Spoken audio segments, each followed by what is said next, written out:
So really, thank you very much for that long introduction. I don't know where that came from. And thank you everyone for being here after a long day for this last session.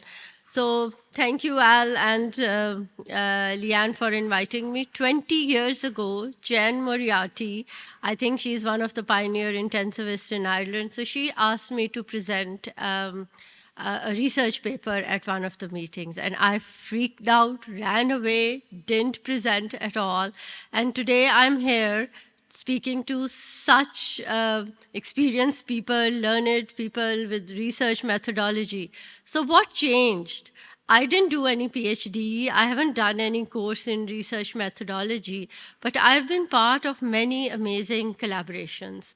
And I've met amazing people, mentors, John, friends, colleagues, and even young people like Timo, Leanne, Neve, like they guide me and my research group, and we have achieved a lot without any formal training in research. So I'm just going to share with you a few collaborations that are encouraging researchers and producing evidence from Asia and Africa. So the disclosures are that the Pakistan Registry of Intensive Care is supported by Wellcome Trust grant through Maidal Oxford Research Unit, and my research time is supported by ISRIC, again through 3 funders.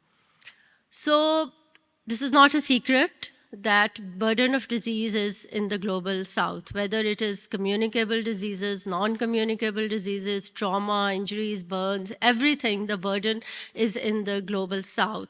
And a lot more people die of these diseases as compared to high-income countries. But the research is happening in the global north, so where the burden of disease is not there. So this huge disparity needs to be addressed, and research needs to be done in places where the burden of disease is. So I'm coming from Pakistan. It's not a small country in South Asia, but when it comes to research, we are not like good at doing research. There are obvious reasons: lack of funds, lack of training, technology. All these things are very obvious. But there are also some cultural differences that when we are growing up, we are not supposed to ask a lot of questions. There is political instability that sometimes even affects scientific research. Questions are not asked. So there are a lot of reasons why research is not being done in our areas. And in critical care, it's the access to critical care, the bed capacity, that is also limited. And obviously it affects, like if we have 0.7 beds per 100,000 population compared to some high-income countries where the number of beds are huge. So obviously there will be a difference in research. So Swedish Intensive Care Society, their website has, they give all the names of all the registries, databases in intensive care, and there's no country from South Asia or even Africa that has a registry, an ICU, or some data collection mechanism. So these are 2 amazing people, Rashan and Abby. So they collaborated with each other to set up an ICU registry in the first South Asian country, which was Sri Lanka. So they have 100 ICUs on the registry. So they met me and they said, do you want to do the same in Pakistan? So Pakistan is a huge country compared to Sri Lanka. But anyway, we started off with 5 ICUs on board. And today we have about more than 80 ICUs from across a huge country that are part of these ICU registries. And we are part of a bigger network, which is known as CritCare Asia Africa Network. And altogether now they have about 400 intensive care units in South Asia, Southeast Asia, and Africa. And what this registry network was supposed to do was not only just set up registries, but enable clinical trials and also do quality improvement, which was actually the work package 2.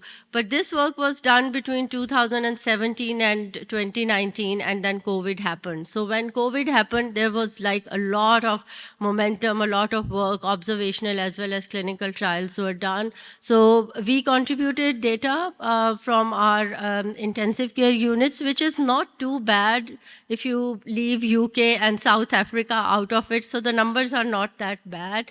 The paper is now published with the help of a statistician from Australia. So again, a lot of collaboration, because my research group did not have that capacity, but Nicole really helped us publish this work. Even the follow-up is usually very difficult in our setting to follow up the patients, but we have done follow-up of patients who were discharged alive from ICUs with COVID, and that paper is also accepted.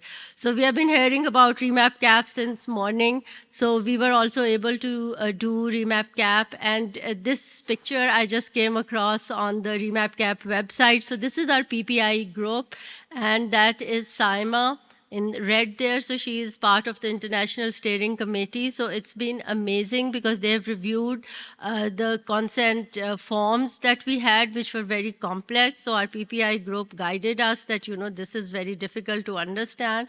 So it was sent to the REMAP-CAP ITC and accepted. So it's not only REMAP-CAP, MEGAROX is another huge trial with the sample size of 40,000 patients.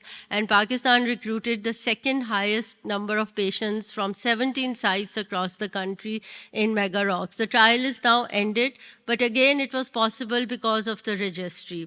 Genomic is a study that is done by University of Edinburgh, and mostly high-income countries are there, but we are doing it in Pakistan in 4 sites. And again, it is because of this registry database. So CCA has also come up with methodology to evaluate quality of care, because obviously intensive care is an evolving specialty, lot of equipment, lot of monitoring is involved, and the quality assurance is not done by anybody else, so it's the clinicians who have to evaluate the quality. So this whole methodology is published. So I think with this CritCare Asia Africa network, it is not only a database, it has enabled us to do observational studies. It has given us administrative leverage, because talking to administration with numbers is very different to asking them without giving them any numbers. So clinical trials, quality evaluation, even follow-up studies, and benchmarking is very interesting to many people. So Logic is linking of global intensive cares. So George Salu is doing this Logic, and it's connecting the registries from both high and low-income countries. So it gives very useful information. So CCA also collaborated with James Lind Alliance to come up with the top priority research questions, and it's not easy to read all of them, but just the idea is that the questions that the LMICs in CritCare Asia Africa network want to do are very different. They don't want to do very, very scientific things, but it's more like why go to ICU, who should go to ICU, is it cost effective or not? So that was also very, very useful. The other collaboration that I want to talk about is ISERIC. It is International Severe Acute Respiratory and Emerging Infections Consortium. So their vision is to reduce, improve patient outcomes from infectious diseases. So they have set up 4 hubs. So they are in Pakistan and in Philippines, Brazil, and Ghana. So these are all low middle income countries. So through these hubs, they are going to try to improve patient outcomes from infectious diseases. So their one thing is clinical research during outbreak course. And as Una, your HRB, I think she's heading the HRB, so she said that pandemic preparedness is a priority in Ireland and like everywhere else. So this clinical research during outbreak course is, one course will be done at all the 4 hubs. So by the end of 5 years, we are hoping that more than 300 researchers will be trained and ready